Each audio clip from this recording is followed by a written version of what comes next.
Well, ladies and gentlemen, Banaras, Amish Tripathi, Namah Parvati Pate.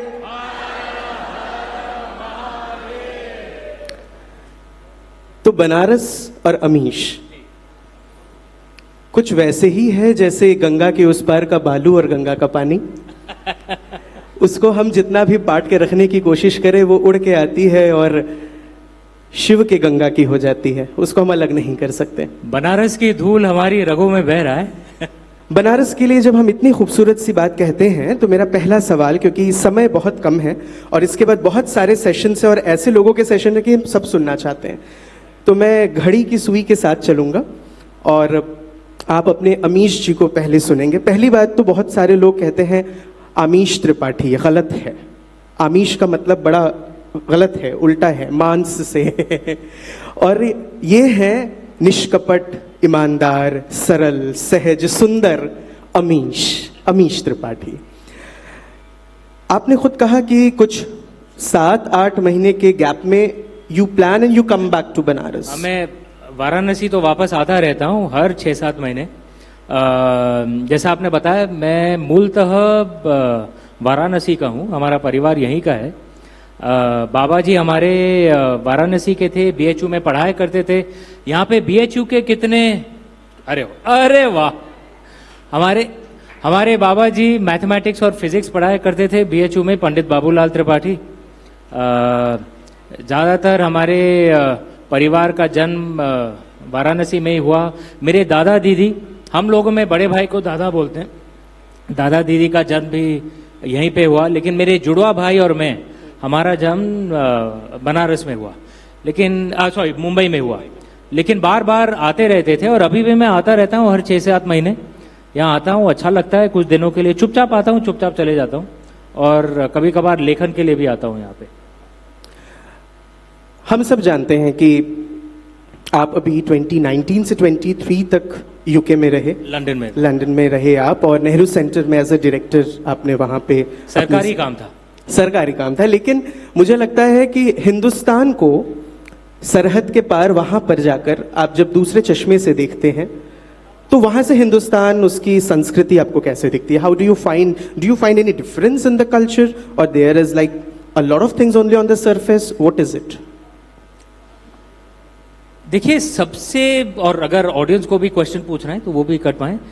देखिए, सबसे पहली बात, जब आप विदेश जाएंगे, कुछ पिछले सालों में तो कुछ बदलाव आया है, लेकिन जब मैं गया था 2019 में, सबसे पहले तो ये बात लगी कि हमारे जैसे विशाल देश भारत, मात्र एक संस्कृति है जो कांस्य युग से आज भी जिंदा है। बाकी सब संस्कृतियां जो कांस्य युग मतलब कम से कम 5000 साल पुरानी, सब के सब ध्वस्त हो गए हैं, मर गए हैं, म्यूजियम पीसेस हैं। हम आज भी जिंदा हैं। मैं कल रात इजिप्ट जा रहा हूं। अगर आप इजिप्ट में जाके, मैं पहले भी गया था, अगर आप इजिप्ट में जाके किसी से पूछें कि भाई तुम्हारे पूर्वज अपनी भाषा में इजिप्ट को क्या बुलाते थे, मैंने कई बार ये पूछा है, किसी को मालूम नहीं है, क्योंकि इजिप्ट एक्चुअली उनके पूर्वजों का नाम नहीं था। इजिप्ट तो एक्चुअली एक ग्रीक शब्द है, इजिप्टोस, उसका अडेप्टेशन है। इजिप्ट का पुराना नाम था खेम। हमारा पुराना नाम क्या है भाई, किसी को मालूम है? भारत, सबको मालूम है। हमारे पूर्वज भी भारत कहते थे, आज भी हम भारत ही कहते हैं। कांस्य युग के सिर्फ हम एक संस्कृति हैं जो आज भी जिंदा है। इतनी विशाल परंपरा, इतनी प्राचीन परंपरा। सबसे पहली चीज मुझे जो लगी जब मैं यूके गया, हमें कितना इग्नोर किया जाता है। मतलब हमारी जैसी परंपरा, ये पूरे विश्व भर के अर्थव्यवस्था में 5 नंबर पे, लेकिन हमें कितना इग्नोर किया जाता है पश्चिमी देशों में। और कई हद तक देखिए, जब हमारे पास हार्ड पार सॉफ्ट पार का फर्क आप समझते हैं ना। जब अगर हमारे पास हार्ड पार था ही नहीं तो ठीक है, कोई हमें इग्नोर करेगा। तो सबसे पहले तो हमें अपना हार्ड पार बनाना पड़ेगा, जो बन रहा है अभी धीरे धीरे। लेकिन दूसरी बात, हमें विदेश जाके अपनी संस्कृति की बात करनी है, प्रेम से उनको आकर्षित करना है अपनी तरफ। और हमारे पूर्वजों ने पहले ये किया था।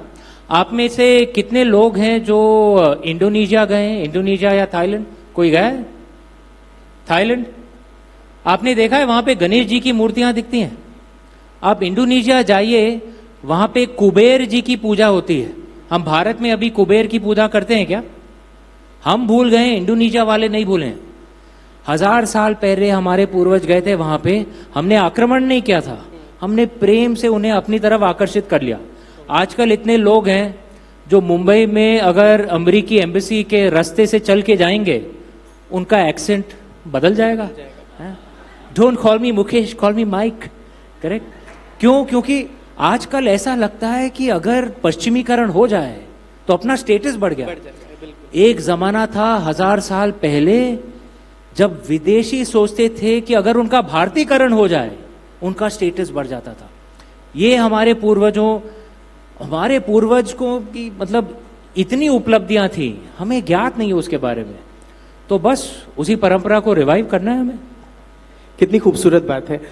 मेलुआ से शुरू हुआ सफर, एक फाइनेंशियल बैकग्राउंड में काम करते हुए अंदर के लिखने वाला जो कीड़ा है वो काटने लगा और आप लिखने लगे। फिर आप आते हैं। नहीं, कीड़ा नहीं था, आशीर्वाद था। मेरा काम है इस तरीके से इंस्टिगेट करना जिससे कि बहुत सारी चीजें निकल के आए। लगता है आप पिछले जन्म में माचिस की तीली थे। जहां देखो आग लगाओ। देखो आप। तो मुझे ये पूछना है कि नागाज की आप जब बात करते हैं, बहुत सारे लोगों ने आपकी किताब पढ़ी है, बहुत सारे लोगों ने जो फैशन है वो ये है, बुकस्टाग्राम की स्टोरी सुन ली और एक कल्पना कर ली। ससुरा किसने नहीं पढ़ी है यहाँ पे? हाथ उठाओ। अरे क्या कर रहे हो सर? यहाँ पे है अवेलेबल, पढ़ लीजिए। और हाँ, जितने लोग किताब लेकर आए हैं, बुक साइनिंग इसके बाद होगी होगी होगी, धीरे धीरे रे मना, धीरे सब कुछ होए। तो मेरा सवाल ये है कि नागाज को लेकर आम जनमानस में नागाज की जो छवि है वो आपके जो पैराडाइम है नागाज के प्रति उससे कितनी अलग है, या कितनी आपको लगती है कि उसमें कितना बदलाव होना चाहिए प्रयोगात्मक तरीके से, प्रैक्टिकल? मैंने क्या किया है कि हमारी जो प्राचीन परंपरा थी, अगर उसका इंटरप्रिटेशन ऐसे हो कि हम माने कि ये रैशनल कहानी थी जो एक्चुअली हुई विदाउट एनी मैजिक, ठीक है, तो फिर वैसी कहानी कैसी होगी? जैसे, और ये परंपरा तो हमारे भारत में सदियों से रही है। कालिदास जी का नाम तो सबने सुना होगा। सुनील जी नमस्ते। कालिदास जी का नाम तो सबने सुना होगा यहाँ पे। हाँ, हमारे हिसाब से, मतलब आधुनिक भारत के हिसाब से सबसे महान संस्कृत के लेखक थे, नाटकों के लेखक थे। लेकिन कालिदास जी खुद ने कहा था कि उनके हिसाब से सबसे महान संस्कृत के लेखक थे भास। भास की बहुत नाटकें हैं। तो एक उनकी नाटक थी पंचरात्र। अगर किसी ने नहीं पढ़ी है तो जरूर चेक करें, इंटरनेट पे फ्री अवेलेबल है, क्योंकि आउट ऑफ कॉपीराइट है, 2000 साल पुरानी है। मेरी पुस्तकें भी इंटरनेट पे अवेलेबल है, लेकिन वो इलीगल है। आपको लीगली पुस्तक खरीद लेनी चाहिए। तो उन्होंने महाभारत का एक अलग इंटरप्रिटेशन किया था, और उनके उस नाटक में महाभारत का युद्ध हुआ ही नहीं। उनके हिसाब से ये था कि भाई, और एक उरुभंगा करके एक प्ले भी था जो दुर्योधन के ऊपर उन्होंने उसकी रचना की थी, कि एक रैशनल कहानी कैसे होगी, जो शायद बहुत सदियों बाद शायद लोगों ने कुछ और मिर्च मसाला ऐड करके, तो इस हिसाब से उन्होंने अपने नाटक लिखे थे। हमारे क्षेत्रीय भाषाओं में भी ये परंपरा है। किसी ने शिवाजी सावंत या एस.एल. भैरप्पा जी का नाम सुना है? शिवाजी सावंत, ये जो छावा जो पिक्चर जो आई है उन्हीं की पुस्तक पर आधारित है। लेकिन उनकी मैंने एक पुस्तक पढ़ी थी, मृत्युंजय, कर्ण के ऊपर आधारित थी। और एस.एल. भैरप्पा जी का तो मैं बहुत घोर फैन हूं मैं उनका। उनकी एक पुस्तक थी परवा। उन्होंने भी महाभारत को इसी नजरिए से लिखा था कि एक्चुअल कहानी अगर हुई होती तो कैसी हुई होगी। तो मैं भी उसी नजरिए से लिखता हूं। तो कि भाई, अगर मैजिक ना हो, एक्चुअल कहानी हो, तो फिर कैसे हो? उसी तरह मैं इंटरप्रेट करता हूँ। तो बस नागा का इंटरप्रिटेशन भी उसी तरह हुआ। अगर हम महाभारत की ओर जब थोड़ा सा नाव घुमा है तो उस तरफ चलें, महाभारत का आपके हिसाब से, आपके चश्मे से ऐसा किरदार जो आपको बड़ा रोचक लगता है, the most fascinating character, and I think we should learn something from the character. वहां पे कौन सा पात्र है जो रोचक नहीं है? सबसे महत्वपूर्ण तो ऑफ कोर्स प्रभु श्री कृष्ण, लेकिन प्रभु श्री कृष्ण की संपूर्ण जीवन को समझने के लिए आपको सिर्फ महाभारत नहीं, भागवत भी पढ़ना पड़ेगा, कई और पुराण भी पढ़ने पड़ेंगे। और प्रभु श्री कृष्ण के बहुत अलग अलग पहलू हैं। और एक पहलू जो शायद महाभारत में इतना कवर नहीं हुआ है, प्रभु श्री कृष्ण के पहलू से प्रेम को समझना। ऐसे एक विषय पर एक्चुअली एक चित्रपट बन रही है, एक मूवी बन रही है, जिसमें मैं क्रिएटिव डायरेक्टर हूँ। ये 2026 तक लोकार्पण हो जाएगा। अगर आप प्रेम को प्रभु श्री कृष्ण के जिंदगी से समझें, क्योंकि उनके सबसे महत्वपूर्ण जो प्रेम थे, जो रिश्ते थे, वो 3 थे। एक देवी राधा, एक देवी रुक्मिणी और एक देवी सत्यभामा। और अगर आप तीनों रिश्तों को देखें तो प्रेम का अलग अलग रस दिखता है। अगर आप प्रभु श्री कृष्ण और सत्यभामा जी के रिश्ते को देखें तो उसमें बड़ा वो पैशन है, आग है एकदम। और सत्यभामा जी को गुस्सा बहुत जल्दी आ जाता था, ईर्ष्या बहुत जल्दी हो जाती थी। सत्यभामा जी थी वैसे। रुक्मिणी जी और प्रभु श्री कृष्ण के रिश्ते को देखें तो ये एक तरह से प्रेम एज कर्मा, प्रेम एज धर्मा, उस तरह से एक्चुअली दिखता है उनका रिश्ता। हाँ, टाइम ऑफ हो गया है। मतलब बंदी और वो एक अलग नजरिया है प्रेम का। और प्रभु श्री कृष्ण और राधा जी के अगर आप प्रेम को देखें तो that is love as unity. प्रेम जो बस एक है, कुछ बदलाव है ही नहीं, कुछ फर्क है ही नहीं। और अगर आप इन 3 रिश्तों के द्वारा अगर आप प्रेम को समझने की कोशिश करें, क्योंकि आजकल जो प्रेम का रिश्ता जो दिखाते हैं कि भाई बॉयफ्रेंड गर्लफ्रेंड एक पेड़ के इर्द गिर्द भाग रहे हैं और भगवान जाने क्या क्या कर रहे हैं। लेकिन अगर प्रभु श्री कृष्ण के नजरिए से आप प्रेम को समझें तो शायद हम सबके रिश्ते भी इतने सुधर सकते हैं। तो इस विषय पर ये मुझे बहुत लुभाता है और इस विषय पर शायद इतना चर्चा हुआ है नहीं। तो इस विषय पर एक चित्रपट बन रही है, 2026 तक आ जाएगी। प्रॉपर पीरियड मूवी है, श्री कृष्ण के ऊपर, नाम है राधा रमणम। मैंने ये पढ़ा था जब मैं बायो पढ़ रहा था, लेकिन मैं चाहता था कि वो खुद ये रिवील करें, क्योंकि as a creative director I think आप इस पूरी चीज़ में अपनी जो पूरी की पूरी शोध है, the entire research you have gone through, you are going to bring it live. So my next question is, Banaras जब आप आते हैं, हम बहुत सारे मंदिरों के विषय में जानते हैं, उंगलियों पे गिन सकते हैं, बहुत लोकप्रिय मंदिर हैं। ऐसी कोई जगह, ऐसा कोई स्थान जो आपको सबसे अलग लगते हुए भी सबसे ज्यादा पुकारता है और खींचता है? यहाँ पे तो मतलब सिर्फ बनारस में नहीं, पूरे विश्व भर में मुझे पुकारता है। एक तो विश्वनाथ जी, जब भी मैं आता हूँ वहाँ जाके माथा टेकता हूँ, दर्शन करता हूँ। मेरे मुंह बोले दादा जो हैं चंद्रमौली उपाध्याय जी, आप में से कई लोग उनको जानते भी होंगे। हाँ, वो मेरे मुंह बोले दादा हैं, ट्रस्टी भी हैं विश्वनाथ जी के। उनके साथ मैं हर बार जाता हूँ, उनका आशीर्वाद लेता हूँ। दुख की बात है कि आज वो यहाँ है नहीं तो वो यहाँ हरदम बैठे रहते हैं पहले और मेरा कान पकड़ते हैं जब भी मैं आता हूँ कि सिर्फ 6 महीने में क्यों आ रहे हो, 3 महीने में आओ। तो एक तो काशी विश्वनाथ जी है, दूसरा है संकट मोचन। आप में से कौन कौन है जो संकट मोचन के सुबह के आरती में गया है? सुबह सुबह जो पौ फटते हैं, डॉन पे होता है। जो नहीं गए हैं जरूर जाइए।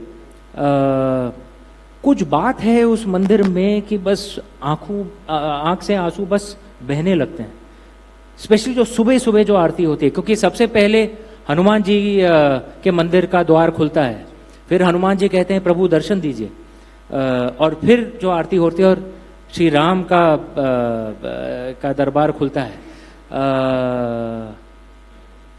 भक्त तो हनुमान जी हो सकते हैं। अगर हम सब कुछ सीख लें उनसे तो शायद वो अच्छी बात होगी। बिल्कुल, मुझे लगता है कि जितनी मैंने सुनी है कहानियां और जितनी चीज़ों का ज्ञान प्राप्त किया है कि गोस्वामी जी को इसी शर्त पे उन्होंने वहां पे रहने के लिए वचन दिया कि मैं अपलक अपने राम को देखूंगा।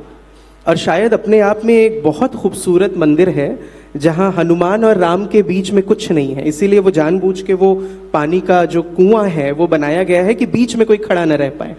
और आप जब आरती भी जाती है तो उस तरीके से देखते हैं। तो ये अमीश जी के माध्यम से ये बात आप तक पहुंचाने का ये मुद्दा है कि बहुत सारे बनारसी नहीं है, तो और बनारसी बन जाए। अवसर मिले तो जरूर जाइए और सुबह की आरती देखिए, मन साफ हो जाता है, दिल खिलखिल लगता है। आप जब आज किताब लिखते हैं, क्योंकि Amish Tripathi is equal to an author, a lot of us we know this. हम बहुत कम लोग ये जानते हैं कि वो डॉक्यूमेंट्री में भी बहुत दिलचस्पी रखते हैं। अभी डिस्कवरी टीवी के साथ हमारे दो डॉक्यूमेंट्री का लोकार्पण हुआ। अभी एनडीटीवी पे प्रसारित हुआ था। कुंभ मेला के ऊपर डॉक्यूमेंट्री बनाई थी 7 एपिसोड्स की, 7 हिंदी में 7 अंग्रेजी में। एनडीटीवी पर वो प्रसारित हो ही गया है, महाकुंभ के ऊपर था।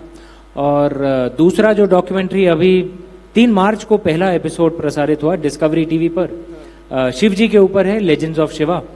तो केदारनाथ जी से तमिलनाडु के मंदिरों तक और महाराष्ट्र और के कैलाश मंदिर और मध्य प्रदेश के उज्जैन के महाकालेश्वर जी से त्रिपुरा के उन्नकोटी तक सब मंदिरों का करीब 20 मंदिरों को हमने उस डॉक्यूमेंट्री में कवर किया है। वाराणसी में भी शूटिंग हुआ था हमारा। गंगा महल के सामने कुछ सालों तक हमारे बाबा जी वहाँ पे रहे भी थे। तो हाँ, ये जो आप जब इस बात पर आप प्रकाश थोड़ा डाल सा रहे हैं, एक्टिंग कर लेता हूँ। मुझे बहुत मौलिक लगा क्योंकि मैंने वो देखा। मेरा सवाल ये है कि हम लोग अक्सर ये कहते हैं कि जब हम ज्योतिर्लिंग की बात करते हैं तो भारत में वो एक सीध में है। थोड़ा सा इस पर प्रकाश डालिए।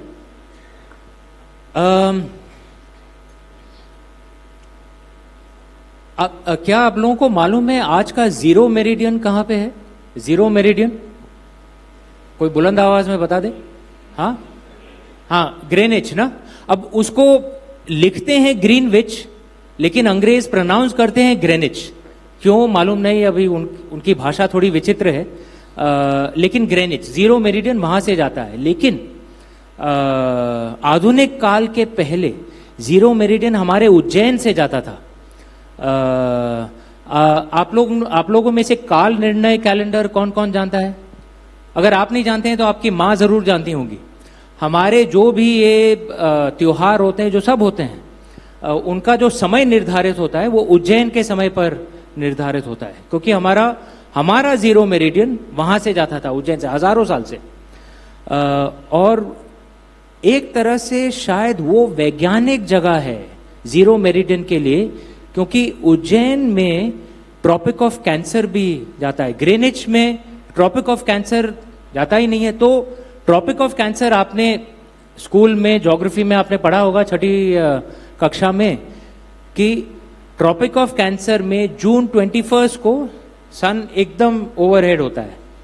ग्रीनिच में तो कभी ओवरहेड हो ही नहीं सकता है, क्योंकि वो तो ट्रॉपिक ऑफ कैंसर के ऊपर है, लेकिन उज्जैन में हो सकता है। तो हमारा जीरो मेरिडियन वहां पे होता था। इसीलिए वहां के सबसे महत्वपूर्ण मंदिर का नाम है महाकालेश्वर जी, जिसका अंग्रेजी अनुवाद क्या है? Great Lord of time.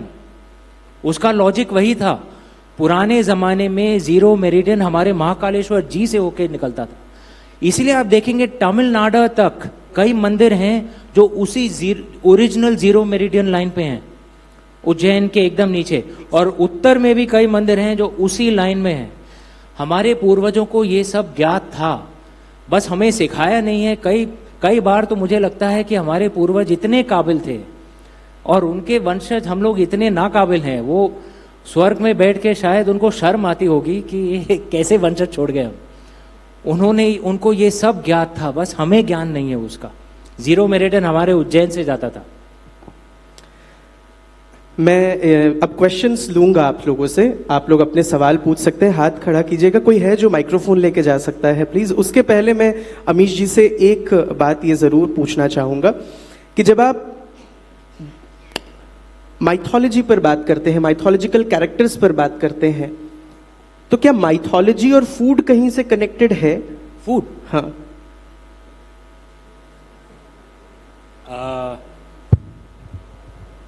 देखिए खाने के बारे में मैं इतना सोचता हूँ नहीं। कुछ लोग हैं जो जीते हैं खाने के लिए, कुछ लोग हैं जो खाते हैं जीने के लिए।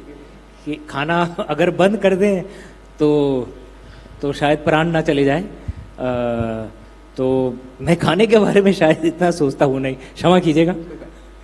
तो अब हम सवाल पूछें कुछ लोगों से। हम एक साथ 2 सवाल लेंगे, उसका जवाब वो एक एक कर देंगे। सर अपना नाम बता के सीधे सवाल पूछिएगा, ठीक है? कोई सर, डिस्क्रिप्शन नहीं। पीयूष अवस्थी। नमस्ते।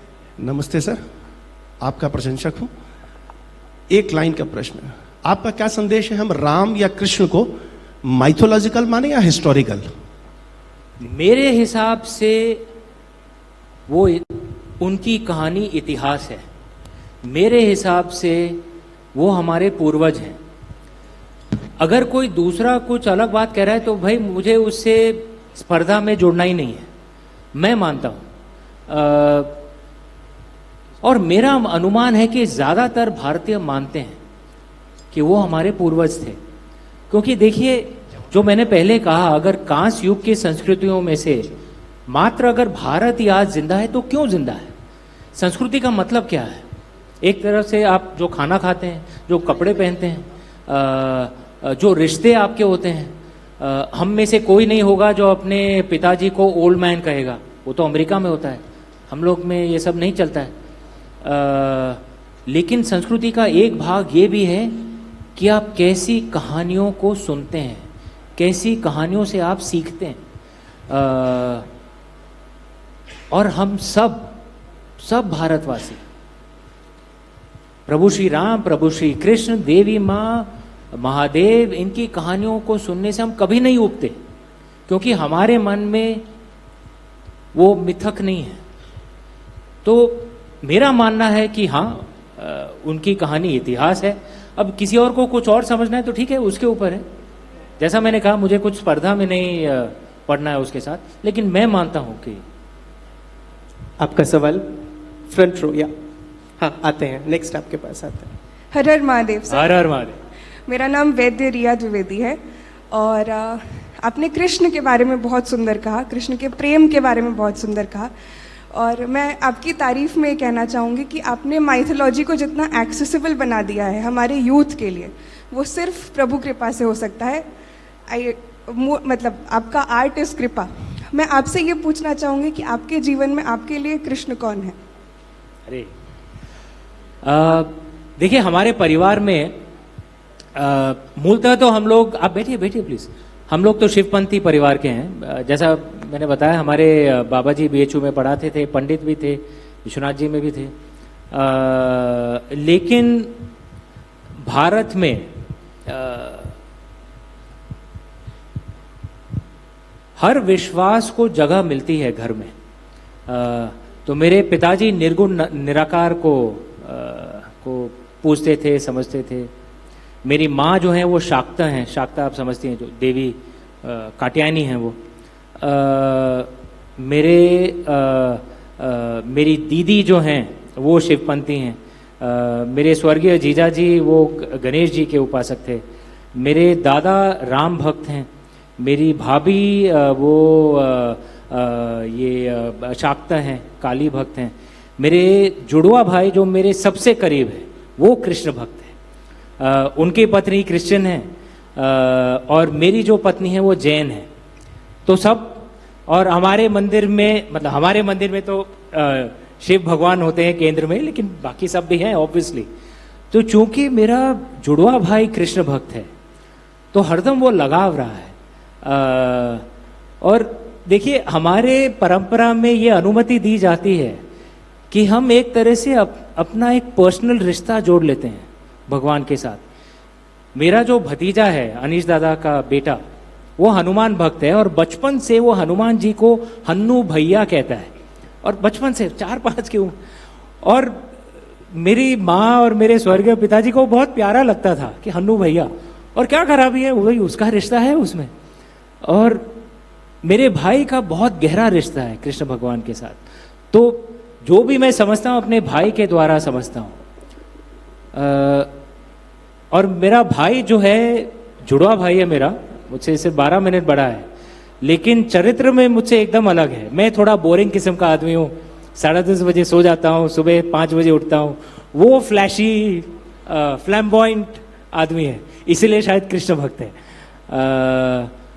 तो जो भी मैंने सीखा है उसके द्वारा सीखा है, और इसलिए मैं समझता हूँ कि कृष्ण भगवान से हम कई चीज़ें सीखते हैं, भगवत गीता सीखते हैं, लेकिन अगर प्रेम के बारे में भी सीखें, क्योंकि मेरे हिसाब से आज की युवा पीढ़ी में अगर ज़्यादातर कठिनाई ये रिश्तों में हो रही है।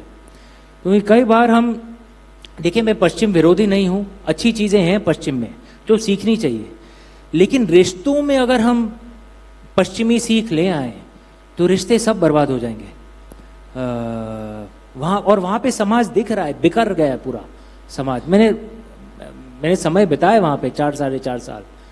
तो अगर हम प्रेम की परिभाषा अगर हम कृष्ण भगवान से सीखें तो शायद युवा पीढ़ी के लिए अच्छा होगा, यही मैं सोच रहा था। The last one bit. अच्छा ठीक है मैम, प्लीज पूछिए सवाल। सर मेरा नाम शुभा है और नमस्ते। मैं भी आपकी प्रशंसक हूँ और लगभग सभी किताबें पढ़ी हैं आपकी। जो आपकी पुस्तक राम है उसके एक प्रसंग के बारे में पूछना चाहती हूँ आपसे, क्योंकि राम हम लोगों के लिए तो बहुत पूज्य हैं, जैसा सब जानते हैं, हमारे आराध्य सॉरी, हैं। सवाल पूछिएगा, समय बहुत कम है, सिर्फ सवाल पूछिए प्लीज। तो आपने ये दिखाया है कि जैसे जब राम का जन्म हुआ उस समय दशरथ जी कोई युद्ध हार गए थे, तो राम का जन्म से बहुत खुशी नहीं दिखाई है आपने, और जैसे वो एक निरीह और नेग्लेक्टेड जैसे। मैं समझ गया आपका प्रश्न। जी, तो देखिए ये जो आधार है, जी वाल्मीकि जी के 3 रामायण हैं वाल्मीकि जी की रचना से। जो है वाल्मीकि रामायण, आनंद रामायण और अद्भुत रामायण। हमारे आधुनिक भारत में ज्यादातर लोगों की जो रामायण की जो समझ है कई हद तक वो एक्चुअली एक 1980s के टेलीविजन सीरियल पर आधारित है। नहीं, मैं रामानंद सागर जी की बहुत इज्जत करता हूँ, उन्होंने बहुत अच्छा काम किया, क्योंकि हमारी शिक्षा प्रणाली तो ऐसी हो गई थी कि कुछ सिखाती नहीं थी। हमारी शिक्षा प्रणाली तो बस बच्चों को पढ़ा लिखा के अंग्रेज बनाना चाहती थी। मैं आपको ऑनेस्टली कह रहा हूँ, लंदन में स्कूलों में योगा सिखाना आसान है, हमारे देश में बहुत कठिन हो जाता है। तो लोग कहेंगे ये तो भगवाकरण हो रहा है। अरे योग सबके लिए अच्छा है। तो क्या हुआ है कि कई लोगों ने वाल्मीकि जी की रामायण पढ़ी नहीं है। जैसे अगर मैं आप सबसे पूछूं, लक्ष्मण रेखा का उल्लेख है क्या रामायण में? हाँ, कितने लोग कहेंगे? आप इनके तालियों से इनका अभिनंदन किया जाए। ये सही कह रहे हैं, क्योंकि टेलीविजन सीरियल में था लेकिन वाल्मीकि रामायण में नहीं है। लेकिन अगर कई लोगों को कहें कि भाई लक्ष्मण रेखा नहीं है वाल्मीकि रामायण में, तो कहेंगे अरे मैंने तो टीवी सीरियल में देखा था। उसी हिसाब से आनंद रामायण में एक युद्ध था, आनंद रामायण, जिसकी जो कहते हैं उसकी रचना भी वाल्मीकि जी ने की थी। कहानियां मतलब ब्रॉड कहानी तो वही है, लेकिन हाँ कुछ फर्क हैं अद्भुत रामायण और आनंद रामायण में। आनंद रामायण में एक युद्ध था जो सागर के तट पर हुआ। अच्छा, हमने सोचा उनको कुछ महत्वपूर्ण कहना है। आनंद रामायण में एक युद्ध था जो सागर के तट पर हुआ था, प्रभु राजा दशरथ और रावण के बीच। तो उसी का मैंने इंस्पिरेशन लेके इस पुस्तक में डाला था। तो एक्चुअली मैंने कई रामायणों का अध्ययन किया है, तो अलग अलग वो प्रसंग लेके मैं पुस्तक में डाल देता हूँ, वही किया है मैंने। हाँ जी, आपका सवाल। उनको माइक दीजिए सर। सर वो रेड ड्रेस। और सॉरी, मैं फिर से दोहरा दूं, मैं हर रामायण की इज्जत करता हूं, क्योंकि देखिए अलग अलग रामायण, प्रभु कथा अनंत था, और हर रामायण में प्रभु को देखने के अलग अलग नजरिए हैं। इसलिए मैं रामानंद सागर जी की बहुत इज्जत करता हूं। उन्होंने बहुत अच्छा और महत्वपूर्ण समय में उन्होंने इतना अच्छा काम किया, उस समय टेलीविजन, एक पुस्तक आई थी रामानंद सागर जी ने कैसे वो टेलीविजन सीरियल बनाई और उन पर क्या दबाव पड़ता था उस समय के दूरदर्शन के डायरेक्टर जनरल का। तो उन्होंने तो एक तरह से आराधना की थी, उन्होंने सिर्फ टेलीविजन सीरियल नहीं बनाया था, तो उनकी मैं बहुत इज्जत करता हूँ। सर चरण स्पर्श, मैं नमस्ते। लखनऊ से आपको सुनने के लिए आया हूँ। Thank you. सर एक छोटा सा प्रश्न, जरा करीब ले आइए माइक को, हम सुन नहीं पा रहे हैं आपको। सर एक छोटा सा प्रश्न था मेरे मन में, कई बार आता है सर। जैसे भगवत गीता हम पढ़ते हैं तो वहाँ कृष्ण जी कहते हैं मैं श्रेष्ठ हूँ, तुलसीदास जी रामायण में लिखते हैं कि राम जी श्रेष्ठ हैं, दुर्गा सप्तशती में दुर्गा जी की कहा जाता है वो श्रेष्ठ हैं, तो सर श्रेष्ठ कौन है? Thank you for the question. सवाल अच्छा है। आई थिंक इसका जवाब ऐसे दिया जाए, यहां पे वैष्णव पंथ के कितने लोग हैं? विष्णु सहस्त्र नाम सब जानते हैं? विष्णु सहस्त्र नाम जो भी वैष्णव आप करते होंगे सुबह सुबह, विष्णु सहस्त्र नाम। विष्णु सहस्त्र नाम में विष्णु भगवान के 1000 नामों में से एक थे शिव। और किन लोगों ने शिव पुराण का अध्ययन किया है या लिंग पुराण किसी ने पढ़ा है?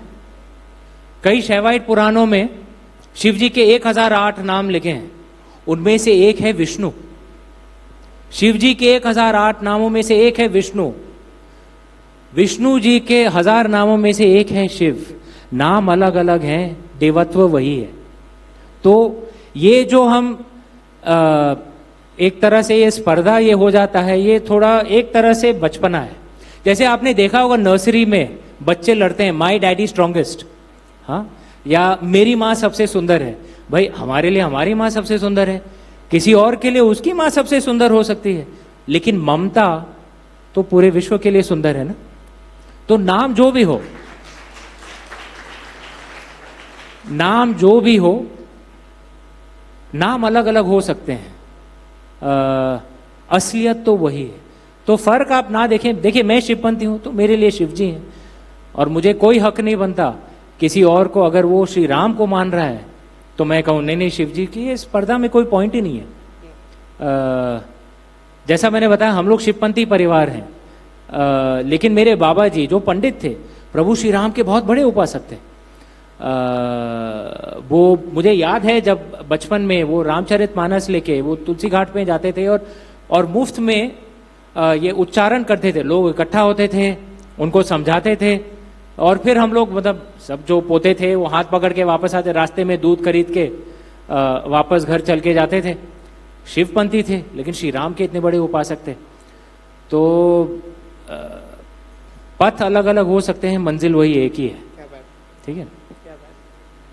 और इसी के साथ हमें यह सत्र यहाँ ख़त्म करना होगा, हम क्योंकि एकदम टाइम हो गया है और बैक टू बैक बहुत सारे सेशन हैं और बहुत सारे अच्छे ऑथर्स और स्पीकर्स को आपको सुनना है। अनफॉर्चुनेटली इस तो अंत में फिर से हो जाए, नमः पार्वती पते Har Har Mahadev. Thank you Thank so you. much for being such a lovely audience. Thank you so much.